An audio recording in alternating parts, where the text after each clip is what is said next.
Welcome to నావా TV news. అర్హులైన వాళ్ళందరికీ సంక్షేమ పథకాలు అందించేందుకు జగన్మోహన్ రెడ్డి వాలంటీర్ల ద్వారా అందజేయడం జరిగిందని, చంద్రబాబు నాయుడు వాలంటీర్లను చిన్నచూపు చూసి తమపై తప్పుడు ప్రచారాలు చేస్తున్నారని, తమ ఆత్మ అభిమానం దెబ్బతిందని వాలంటీర్ రాజీనామా చేసి జగన్మోహన్ రెడ్డి మళ్లీ ముఖ్యమంత్రి అయ్యేందుకు తమ వంతు కృషి చేస్తామని వాలంటీర్లు అన్నారు. ఆత్రేయపురం మండలం రాలి గ్రామంలోని వాలంటీర్లు మూకుమ్మడిగా రాజీనామా చేసి ఎమ్మెల్యే చీర్ల జగ్గిరెడ్డిని కలిశారు.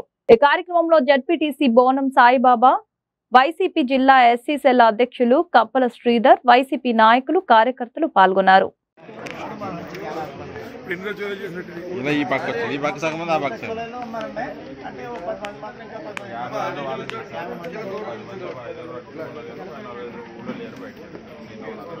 మన ఎవరైతే వచ్చారు మళ్ళీ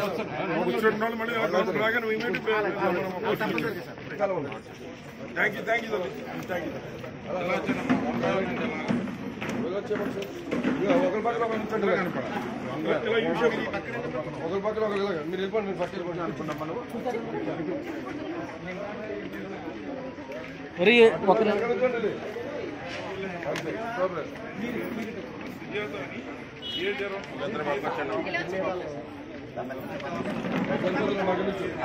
చాలా తగ్గించండి.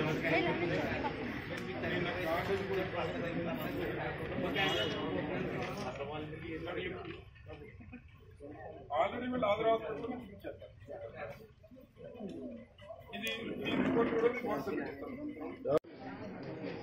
నా పేరు వేల్పూరి కుమారస్వామి, మాది ఆత్రేయపురం మండలం రాలి గ్రామం. రాలి వన్ సచివాలయానికి నేను 2019 నుంచి ఇప్పటి వరకు వాలంటీర్గా విధులు నిర్వర్తిస్తూ వచ్చాను. మొన్న చంద్రబాబు నాయుడు గారు మమ్మల్ని గోను సంచులు మోసుకునే ఉద్యోగం అన్నారు. పవన్ కళ్యాణ్ గారు మా డేటా అంతా తీసుకుని హ్యూమన్ ట్రాఫిక్ జరుగుతుందని చెప్పారు.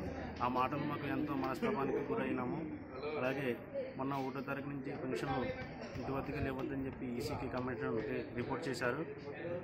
అలాగే మొన్న 1వ తారీఖు 2వ తారీఖు నుంచి అలా క్లస్టర్కి వెళ్తుంటే ఎంతో ఆప్యాయంగా పలకరించి మమ్మల్ని, బాబు నువ్వు రాలేదని ఎంతో ఆప్యాయంగా పలకరించి తన యొక్క బాధలు చెప్పుకున్నారు. కొంతమంది నువ్వు ఇస్తేనే తీసుకుంటాము, లేకపోతే ఈ పెన్షన్ మాకు అవసరం లేదని చెప్పారు. అలాగే చాలామంది మీరు లేకపోతే మేము ఎలా బతకాలన్నట్టుగా మాట్లాడారు. మొన్న ఈ వాలంటీర్పై చేసే ఈ అసత్య పరిచయాలలో మా మనస్తాపానికి గురయ్యి మేము ఇప్పుడు రాజీనామాలు చేయడానికి సిద్ధమయ్యాము. అలాగే మీ వైసీపీ పార్టీ తరఫున పోరాటం చేసి ఆ వైసీపీ పార్టీని అధికారంలో తెచ్చేంత వరకు కృషి చేస్తామని మీ అందరికీ తెలియజేస్తున్నాం. అలాగే మా జగ్గిరెడ్డి గారిని గెలిపించుకొని మా ఉద్యోగాలు మేము తిరిగి రప్పించుకుంటామని మీ అందరికీ తెలియజేసుకుంటున్నాము. ఇంకా ఉన్నటువంటి ఇతర నాయకులందరూ కూడా వారిని తోడుకుని రావడం ముఖ్యంగా దీనికి కారణం ఏంటని చెప్పి ఆలోచన చేస్తే, మరి ఏ ఒక్క రాజకీయ పార్టీ అయినా కూడా ప్రజలకు సంక్షేమ కార్యక్రమాలు అందించడానికి కొన్ని విధానాలు పాటిస్తుంటారు. తెలుగుదేశం పార్టీ వాళ్ళు జన్మభూమి కమిటీ మెంబర్లను పెట్టి ఆ విధానం పాటించారు. అలాగే ఆ విధానం వల్ల మొత్తం పార్టీ సంకనాకపోయిందన్న సంగతి అందరికీ తెలుసు. కానీ ప్రస్తుతం జగన్మోహన్ గారు పెట్టినటువంటి వాలంటీర్ల యొక్క సిస్టమ్ ప్రభుత్వం కేవలం ఈ యొక్క రాష్ట్రమే కాదు, అన్ని ప్రాంతాల్లో ఉన్నటువంటి వారు మన్ననలు పొంది, ముఖ్యంగా కష్టకాలమైన కరోనా సమయంలో కూడా వారి ప్రాణాలను సైతం లెక్క చేయకుండా వారు కష్టపడి పనిచేసి వారు మెడికల్ డిపార్ట్మెంట్తో కోఆర్డినేట్ చేసుకుని మరి వాలంటీర్లు అంతా పనిచేయడం, మరి రాష్ట్ర వ్యాప్తంగా దేశవ్యాప్తంగా ఇతర రాష్ట్రాలు ఇవాళ వాలంటీర్ వ్యవస్థ పెట్టాలని చెప్పి ఆలోచన చేసే విధంగా మరి వాలంటీర్లంతా కూడా కష్టపడి పనిచేశారు. అంత కష్టపడి పనిచేసిన వాలంటీర్లని మరి ఎవరైతే నారా చంద్రబాబు నాయుడు గారు అలాగే పవన్ కళ్యాణ్ గారు వారిని ఏదో మరి సంఘ విద్రోహ శక్తులని, లేదా వారిని మరి ఏదైతే వారు అమ్మాయిని కిడ్నాప్ చేస్తారనో, లేదా విమెన్ ట్రాఫికింగ్ చేస్తారనో, లేదా అసందర్భమైన వేళ్లు తలుపులు కొడతారని, ఇట్లా అనేక రకాలైనటువంటి నిందలు వారి మీద మోపడం జరిగింది.